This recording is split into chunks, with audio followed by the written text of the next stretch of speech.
Siz Pakrela brendi haqida eshitganmisiz? Eshitmagan bo'lsangiz, bugun sizga bu brend haqida batafsil tushuntirib beraman. Pakrela brendi siz uchun adyol, pokrivallar, postelniy bilyo, sochiqlar va ko'plab yostiqlar, har xil turdagi yostiqlarni ishlab chiqarish bilan shug'ullanadi. Bundan tashqari, Pakrela brendini o'zini bir emas, balki ikkita do'koni bor. Biz bugun mana shu do'konlardan biridamiz. Pakrela brendi ishlab chiqarayotgan har bir mahsulotning xom ashyosi Turkiya hamda Xitoy davlatidan keltirilgan. Shuning uchun bu mahsulotlar o'zining chidamliligi bilan ajralib turadi. Bu mahsulotni nafaqat o'zingiz ishlatishga, balki sovg'a salomga olib borsangiz ham uyalib qolmaysiz.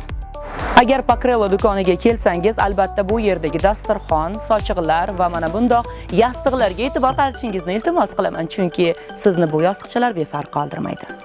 Aziz opa-singillar, agar mabodo Yo'qlandiga bormoqchi bo'lsangiz, Pakrela do'koniga keling. Bu yerda siz turli xildagi adyollar va mana shunday detskiy postellarni ham topishingiz mumkin. Eng asosiysi, bular narxi hamyonbop. Pakrela do'konida nafaqat o'zimizda ishlab chiqarilgan, balki Turkiya va Xitoydan keltirilgan brend pastel va mana shunday naborlar ham bor. Demak, kelinlik sarpasiga antiqa pastel qidirayotganlar ham aynan shu yerga kelishlari mumkin. Bilasizmi, ba'zi bir insonlar ustini o'ramasa uxlay olmaydi. Men mana shularni qatoriga kiraman. Yozda ham ko'rpa o'ranib yotishni yaxshi ko'raman. Ko'rpani ham qanaqasi? Mana shunday Xitoydan keltirilgan konditsionerli ko'rpa. Bu ko'rpa sizga salqin havoni issiq kunda ham ta'minlab beradi.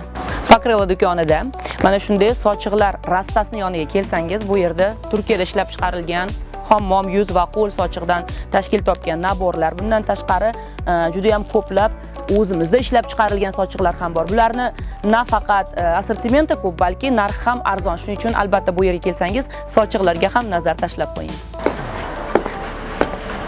Hali ham videorolikni ko'rib, gaplarimni tinglayapsizmi? Undan ko'ra tezroq Pakrela do'koniga keling. Bu brend bilan yaqindan tanishing. Manzil esa Yangi bozor hududi, Xonchiroq savdo do'koni, shundoqqina yonginasida.